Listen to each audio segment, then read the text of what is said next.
말씀은 에스라서 8장 21에서 23절 말씀입니다. 에스라서 8장 21절에서 23절 말씀.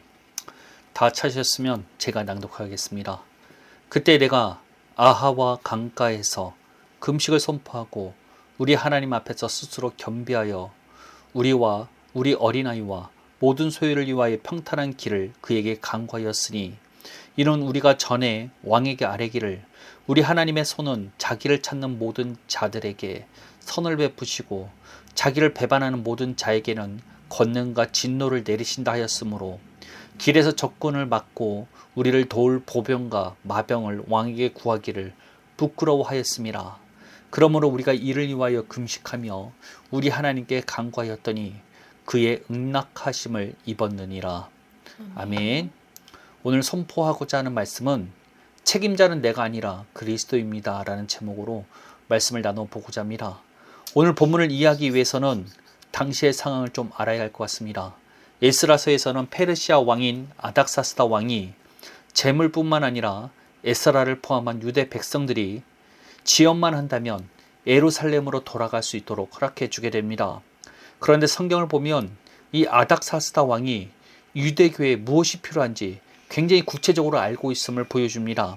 솔직히 이방 왕이 유대교에 어떤 재물이 필요한지 이 정도로 알았다면 그에게 그 필요를 알려준 사람이 있었다는 거겠죠. 그 사람이 바로 에스라였습니다. 에스라는 이 아닥사스다 왕에게 유대교에 대해서 그리고 유대교의 제사에 무엇이 필요한지 가르쳐준 사람이었습니다.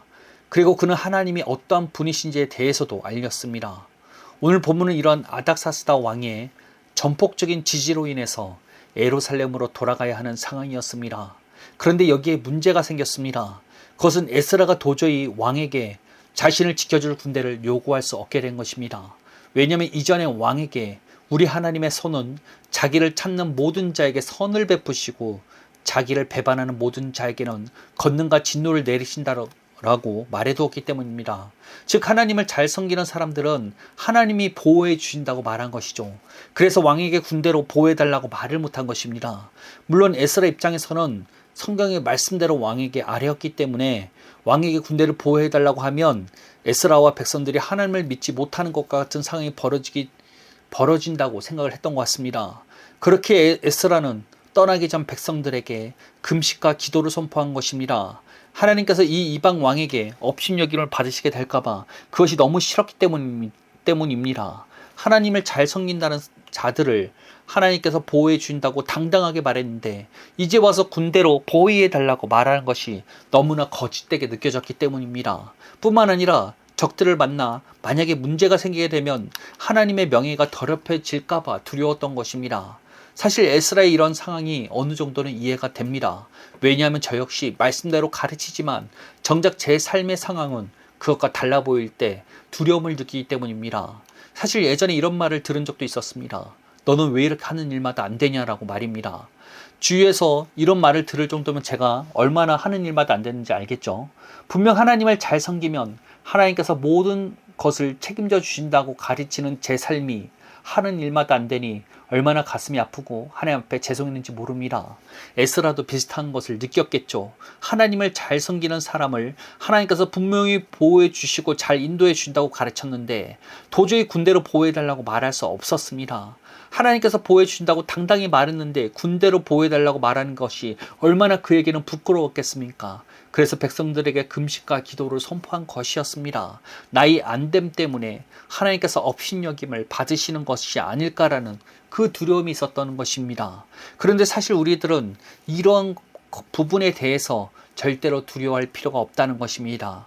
왜냐하면 우리의 주인이 내가 아니라 하나님이시기 때문입니다. 그렇게 우리는 그저 하나님의 말씀대로 말하고 하나님께 전적으로 의존하면 되는 것이지 그 결과를 책임져 주시는 것은 하나님이시라는 것입니다. 설령 내가 전한 것과 다른 상황이 닥쳐온다 할지라도 그 결과에 대한 책임은 내가 아니라 하나님이 지신다는 것입니다. 사실 직장 생활을 하신 분들은 쉽게 이해하실 것입니다.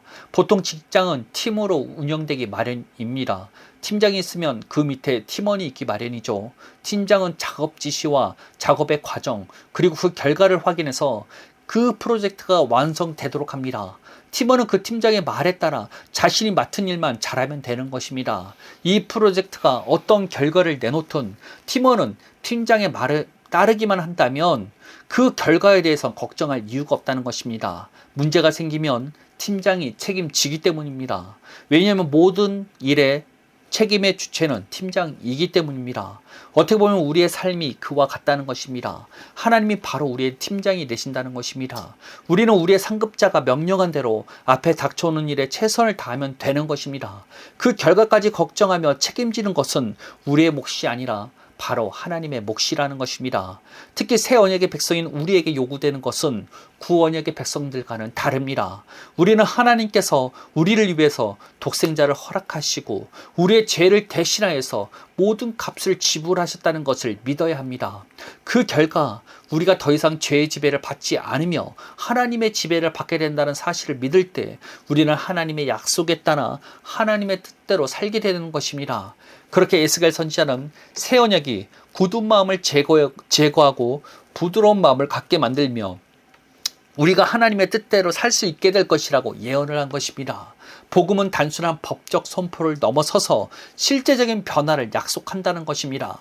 그렇게 이 사실을 믿기만 한다면 우리는 새 언약의 능력을 체험해 변화되게 되는 것입니다.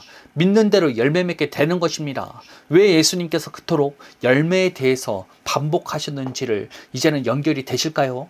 예수님을 믿게 되면 열매 맺는 것은 당연하기 때문입니다. 어제나 오늘이나 변함없이 열매 맺지 못하는 성도가 있다면 그는 사실 교회에 다니고 예수님을 인정한다고는 하지만 새 언약을 말씀대로 믿지 못하였기 때문에 열매 맺지 못하고 있다는 것입니다. 그들은 지식적으로는 믿었지만 실제로는 믿지 못하는 것입니다. 그 결과 예수님께서 요구하시는 열매를 맺지 못할 뿐만 아니라 예수님께서 요구하시는 예복을 입지 못하게 되는 것입니다. 새 언약이 요구하는 믿음이 단순히 예수님을 인정하는 수준이 아니라는 사실을 깨달으셔야 합니다. 예수님께서 요구하시는 믿음은 지식적인 동의가 아니라 말씀을 실제로 믿는 것입니다. 즉 말씀대로 생각하고 행동하는 데까지 이르는 그 믿음을 말하는 것입니다. 그렇게 예수님께서 천국 복음을 선포하셨을 때 회개하라는 메시지가 구약에 돌이키다라는 말이 아닌 다른 단어를 사용하셨습니다. 구약에서 죄를 돌이키다라는 의미는 슈브라는 히브리어를 사용했습니다. 그런데 예수님께서 사용하신 회개의 메시지는 그 슈브를 번역한 단어가 아니었다는 것입니다. 완전히 다른 단어로 회개를 선포하셨습니다. 그것이 바로 메타노이아입니다. 이는 생각의 완전한 변화를 의미합니다.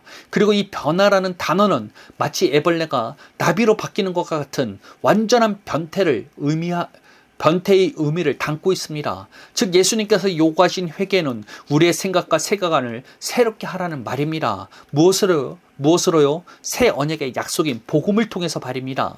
이는 예수님을 인정하는 것을 넘어서는 것입니다. 예수님께서 우리를 위해 죽으시고 죽은 지 4일 만에 부활하신 것을 지식이 아닌 실제로 믿는 것입니다. 더 나아가 우리가 죄의 지배를 받지 않고 의의 지배를 받게 되었음을, 하나님의 자녀가 되었음을, 새로운 피조물이 되었다는 사실을 실제로 믿으라는 것입니다. 사도 바울이 날마다 죽노라라고 선포한 것도 마찬가지입니다. 이는 오늘날 화가 나도 참는다, 이런 차원의 개념이 아닙니다. 내 옛 생각과 판단이 여전히 존재하지만 나는 하나님의 말씀대로 이미 죽었고 새로운 존재가 되었다는 그 사실 자체를 믿는 것, 이것이 자기 부인의 본질이라는 것입니다. 우리는 더 이상 내가 사는 것이 아니요 그리스도께서 사시는 것입니다. 주체가 내가 아니라 그리스도께서 되신 것입니다. 그렇게 우리 삶의 결과에 대한 책임은 솔직히 나에게 있는 것이 아니라 그리스도께 있는 것입니다. 우리는 말씀대로 말하고 행동하면 그 나머지는 그리스도께서 책임지신다는 것입니다.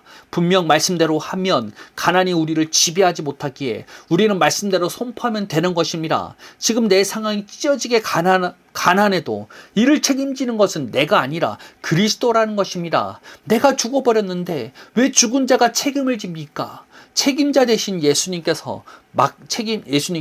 맡겨야 한다는 것입니다. 에스라는 우리와 달랐죠. 그는 우리와 같은 새 언약의 약속을 받은 자가 아니었습니다. 그렇게 그는 백성들에게 금식과 기도를 부탁하며 기도할 수밖에 없었습니다. 그러나 우리는 그와 같아서는 안 된다는 것입니다. 우리 자신을 말씀대로 부인해 버리고 그 책임을 그리스도께 맡겨야 하는 것입니다. 우리는 말씀대로만 하면 되는 것입니다. 이미 나는 죽어버린 존재이며 내 안의 주체는 내가 아니라 그리스도인데 내가 울고불고 안달할 이유도 필요도 없다는 것입니다. 내 자신을 부인해 버리시고 그리스도께서 나를 주장하도록 말씀대로 말하면 되는 것입니다. 우리가 할 일은 그것입니다. 우리가 어떤 언약의 조건을 요구받고 있는지 그리고 어떤 순종을 해야 하는지 정확히 깨달아야 합니다. 구언약과 새 언약이 확실하게 구분될 줄을 알아야 합니다. 구언약은 율법의 행위를 요구했습니다. 율법에서 요구하는 대로 순종할 것을 요구하였습니다. 그러나 새 언약은 다르다는 것입니다. 새 언약은 믿음을 요구합니다. 그런데 당연히 이 믿음은 예수님을 인정하는 수준을 말하는 것이 아닙니다. 지식을 넘어서 실제로 믿는 것입니다. 말씀대로 생각하고 행동하는 데까지 이르는 그 믿음을 말하고 있다는 것입니다. 그런데 안타깝게도 오늘날 교회 안에서는 이 구분을 하지 못합니다. 우리는 새 언약의 조건이 무엇인지도 모른 채 많은 사람이 혼란 속에 있는 것이 오늘날 일하는 것입니다. 예수님을 믿으면서도 여전히 자신이 무언가를 해야 한다고 생각합니다.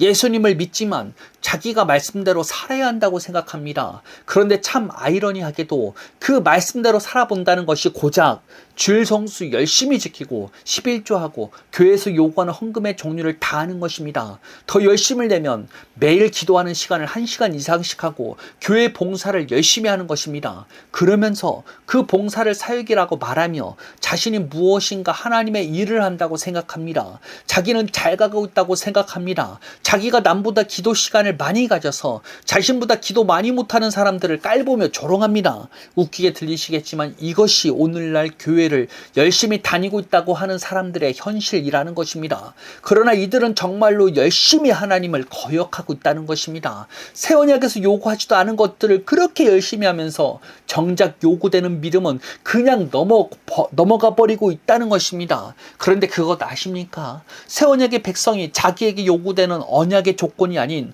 엉뚱하고 다른 조건을 붙잡으면 종교의 영에 붙들리게 된다는 사실을 말입니다.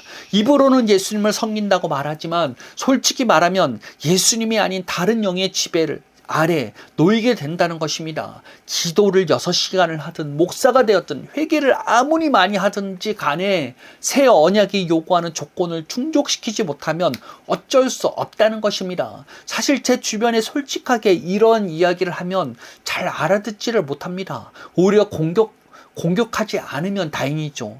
앞에서 춤을 추고 노래를 불러도 반응을 하지 못하는 말씀처럼 아무리 대놓고 말해도 알아듣지를 못합니다. 그럼에도 거듭 말씀드립니다. 새 언약의 백성은 절대 구언약이 요구하는 조건에서 기웃거려서는 안 된다는 것입니다. 이는 큰 미혹입니다. 초대교회의 이단으로 정제된 가르침이 있었습니다. 그것이 율법주의였습니다. 율법주의는 예수님을 믿어도 율법의 행위를 모두 지켜 행해야만 천국 간다고 가르치는 것이었습니다. 그들은 할례를 받지 않는다거나 절기를 지키지 않으면 예수님을 믿어도 지옥에 간다고 가르쳤습니다. 그러나 초대교회에서 그러한 가르침들은 이단으로 정제되었다는 것입니다. 그런데 이러한 이단으로 정제된 가르침들이 오늘날 교회 안에서 버젓이 선포되고 있는 게 현실이라는 것입니다. 내가 말씀을 지켜 행해야 한다는 강박에 사로잡혀 계십니까? 이것은 율법주의의 영향에 붙들려 있다는 것입니다. 사실상 성령이 아니라 종교의 영에 붙들려 있는 상태라는 것입니다. 새 언약은 내가 율법을 지키라고 말하지 않습니다. 새 언약은 내가 새 영을 받아 율법의 말씀을 지키게 될 것이라고 말하고 있다는 것입니다. 성령의 능력으로 하나님의 뜻대로 살게 될 것이라고 약속하고 있다는 것입니다. 우리는 이것을 체험할 수 있어야 합니다. 예수님께서 당연하게 열매를 왜 요구하셨는지를 깨달으셔야 합니다. 왜냐하면 복음은 그 자체로 능력이기 때문입니다. 우리를 지옥 자식에서 구원할 뿐만 아니라 우리가 하나님의 뜻대로 살게 하며 하나님과 교통하도록 만드는 것이 복음의 능력이라는 것입니다. 그 사실을 실제로 믿어야 한다는 것입니다. 그 약속대로 생각하고 행동하는 때까지 이르러야 한다는 것입니다. 자신이 얼마나 가련한 상태에 있는지를 깨달아야 합니다. 예수님을 믿으면서도 내가 말씀대로 살려고 발버둥 치고 있는 그 가련함에서 벗어나야만 합니다. 저는 사실 믿는 것이 하나 있습니다. 그것은 하나님께서 진정 자신을 사랑하는 자들을 절대 놓치지 않으신다는 것입니다. 그 말은 막 살아도 무조건 천국 간다는 그런 의미가 아닙니다. 하나님께서 그의 눈을 뜨게 하기 위해서 끝까지 포기하지 않으시고 일하신다는 것입니다. 사실 저도 이러한 하나님의 열심으로 눈을 뜨게 된 사람이죠. 물론 저도 지금도 여전히 실수를 많이 합니다. 아는 것과는 다르게 내 힘으로 하려고 넘어지기도 합니다. 나도 모르게 남을 정죄하고 판단하다가 미끄러지기도 합니다. 그런데 이전과는 다르게 이제는 내가 어디에서 미끄러졌고 내가 어디에 속했는지를 확실하게 알고 있다는 것입니다. 그럴 때마다 다시 하나님께 용서함을 구하고 옛사람을 부인해 버리면 되는 것입니다. 이전 것을 부인해 버리고 새 사람을 입으면 되는 것입니다. 하나님께서는 정말 자신을 사랑하는 사람을 위해서 일하십니다. 지금 이 설교를 듣는 당신도 어쩌면 하나님의 일하심의 결과라고 생각합니다. 이 말씀이 이해되기 시작한다면 더욱더 열심으로 하나님의 말씀을 말씀대로 말해보시길 바랍니다. 자신의 판단과 생각을 내려놓고 말씀대로 주장하기 시작할 때 자신을 부인한다는 것이 무엇인지를 경험하게 될 것입니다. 내 생각과 판단이 어떠하든지 하나님의 말씀으로 자기를 주장하면 하나님의 말씀이 자기를 주장하는 것을 경험하게 될 것입니다. 이게 그리 어려운 것이 아니라는 것입니다. 세원에게 약속인 말씀을 시간 날 때마다 중얼거리면 되는 것입니다. 영접하는 자 곧 그 이름을 믿는 자들에게는 하나님의 자녀가 되는 권세를 주셨으니 저는 이 말씀으로 2주를 넘게 중얼거렸습니다. 아침에 일어나면 타이머에 30분에서 1시간을 맞춰놓고 중얼거리기도 했습니다. 저는 이 말씀을 선포하면서 항상 제 마음에 내 생각이 내가 아니고 이 말씀이 진짜 나라는 사실을 되뇌이면서 중얼거렸습니다. 그 결과 머리로만 알고 있던 것들을 체험하게 되었습니다. 말씀대로 생각하고 행동하는 것이 무엇인지를 조금씩 체험하게 되었습니다. 물론 하나님께서는 이 말씀이 진짜 내가 될 수 있도록 환경의 여러 가지 것들을 허락해 주십니다. 그럴 때마다 그 환경에 휘둘리지 마시고 다시 말씀대로 선포하시길 바랍니다. 내가 누구인지, 내가 이미 어떤 사랑을 받고 있는지, 내가 지금 무엇을 누리고 있는지를 주장할 줄 알아야 한다는 것입니다. 그럴 때 굳은 마음이 제거되고 하나님의 뜻대로 살게 되는 것이 무엇인지를 경험하게 될 것입니다. 말씀을 맺겠습니다. 아하와 강가에서 에스라는 두려웠습니다. 왜냐하면 그가 하나님의 명예를 책임져야 한다고 생각했기 때문입니다. 그래서 그는 금식하며 매달릴 수밖에 없었습니다. 그러나 우리는 새 언약의 백성입니다. 우리의 삶, 우리의 구원, 우리의 명예를 책임지시는 분은 내가 아니라 그리스도이십니다. 오늘 이 시간부로 스스로 주인된 것에서 내려오시길 바랍니다. 에스라처럼 내가 하나님의 영광을 지켜야 한다는 그 가련한 율법주의에서 나오시길 바랍니다. 죽은 자는 책임지지를 않습니다. 내 안에서 살아계신 그리스도께서 여러분의 삶을 책임지실 것입니다. 여러분의 할 일은 걱정이 아니라 선포입니다. 여러분의 순종은 노력이 아니라 믿음입니다. 이 실제적인 복음의 능력 안에서 참된 자유를 누리시는 저와 여러분 되시기를 예수님의 이름으로 축원합니다. 기도하겠습니다. 하나님 감사합니다.